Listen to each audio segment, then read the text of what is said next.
if Upchurch was a regular dude, these people wouldn't even care about bringing him down.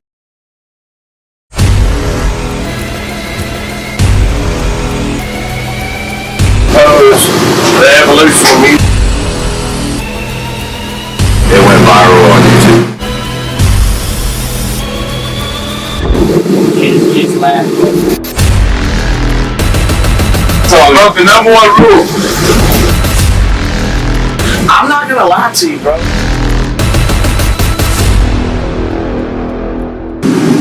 We want all the smoke.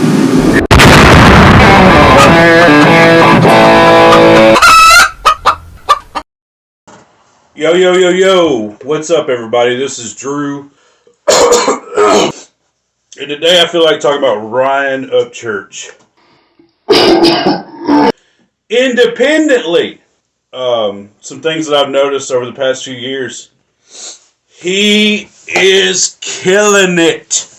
Independently. He's killing it. I saw some stuff from the Corbin Arena. I've also met Chase Matthews before. Those guys are killing it right now, man. Independently. Things. If you don't know anything about me, my music or my musical journey, I used to play bass with Dustin Spears, and we booked Upchurch in 2017. And the show looked something like this.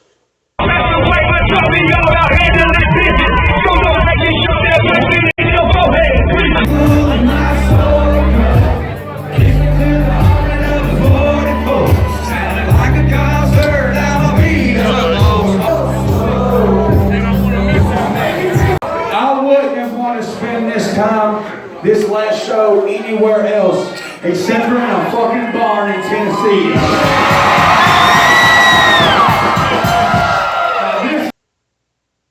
Yeah, it was awesome. I mean, it was great time. It was in a barn. It was, it was a barn made to be a venue. You know, there was like probably I'd say 500, 600, 700 people there. But it was amazing. It was amazing to me because I'm like, man, a Middle Tennessee boy could do all this. Independently. There were people there from Arkansas. There were people there from Texas. There were people there from Florida. It was crazy. They came to, I live kind of close to Ryan. They came to our Middle Tennessee state to see this guy. And I remember telling Dustin, I remember telling my buddy, I was like, hey, in 2016, all Ryan's stuff started popping up on my YouTube, all of it. Boom, boom, boom. And I was like, hey, I think this guy is close to us. I don't know who he is, but he's everywhere. He's huge. I was looking, I'm a numbers guy. I do a lot of stocks. I was looking at his numbers, and his numbers were just blowing up. Is killing it. Blowing up.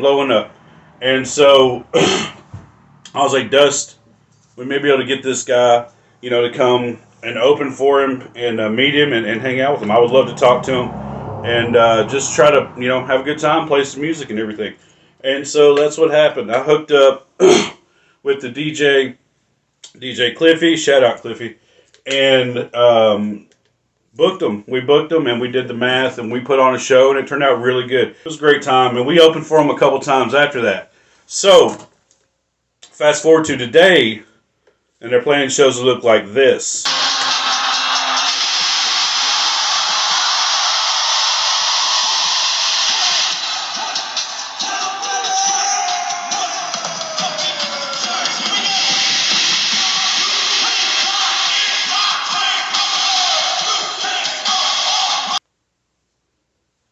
Yes, that's about, I think I heard Chase say like 7,000, 8,000 fans right there.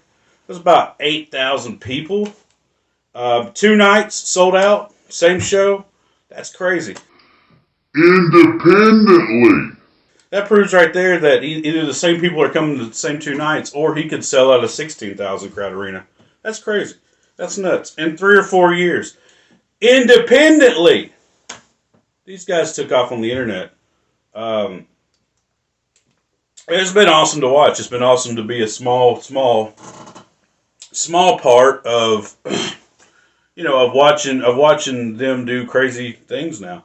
and starting out, meeting them years ago whenever they were really starting to get rolling good.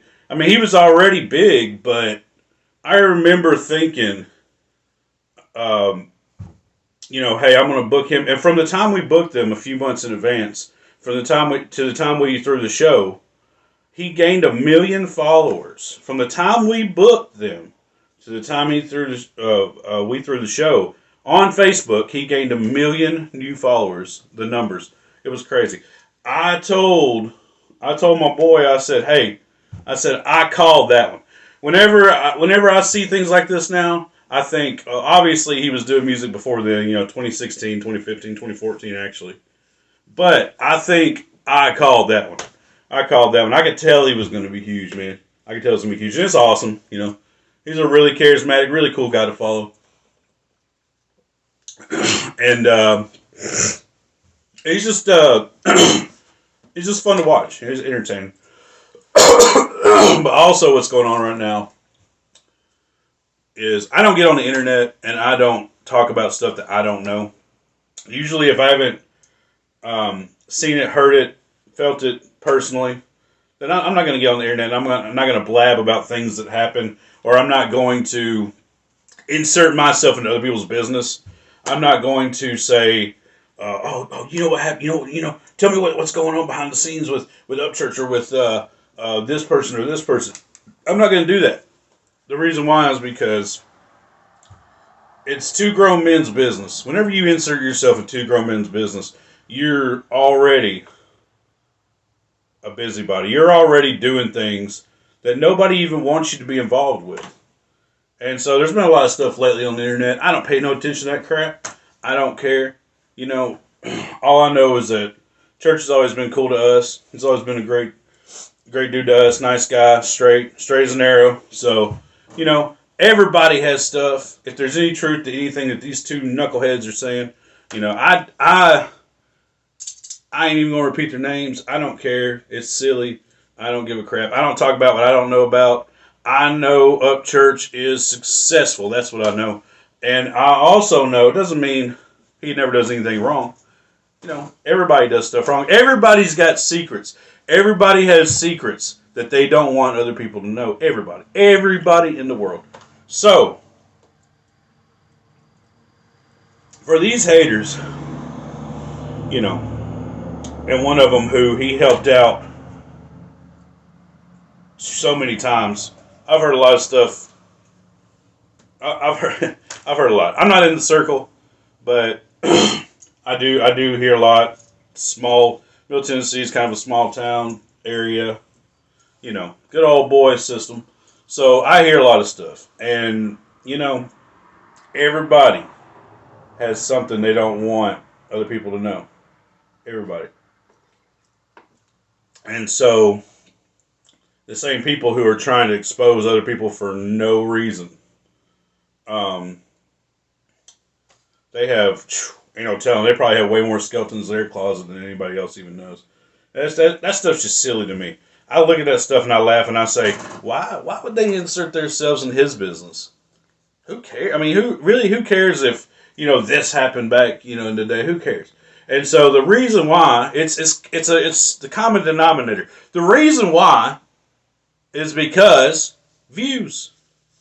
They want views. They want people to come to their channel and have to watch the video to find out what Upchurch did. Oh my God. And so it's just these people are like 30 years old, like 30, 40, like 35, 36. And so it's just a silly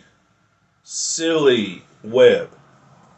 And so, if you, miss me with all that. I'm too busy staying busy doing videography, doing my own music. I'm going to release a lot of stuff this year. This is going to be a wild year. I already have like 5 videos and songs ready to go. And so I'm having a good time. There's some big things happening that I can't talk about. And all that other stuff is nonsense, man. All that, oh my gosh, he said this, she said this. All that is trash. All that's garbage. All that's garbage. You wasting your time. So, I kind of was talking about 2 things on here. I don't know what these what these dudes are saying, but I do know Upchurch, and I do know I called it, and I do know he's blowing up. He's huge right now. There's a lot of artists I really love and I really enjoy independently. Upchurch was one of them. I called it before he was getting mega huge. But, man, that train ain't stopping anytime soon. Congrats. Congrats to Chase. Congrats to Church. People are always going to try to bring you down, I mean, everybody knows stuff about everybody. It's funny how they don't say nothing until you get successful or you stop messing with them. And that's usually because they are mad that they're not a piece of the pie anymore. And they're jealous. And I mean, it's really easy to see. If Upchurch was a regular dude, if Upchurch didn't have this following and didn't have all these, money, and he didn't have all this success and all this stuff, all these stuff that people think that they really dream about and they really want, I really need to be famous. I really want everybody to love me. If he didn't have all that, these people wouldn't even care about bringing him down. He wouldn't be a breath in the wind to them. That's what they're after. Silly. Alright. Peace, y'all. Guitarred and feathered.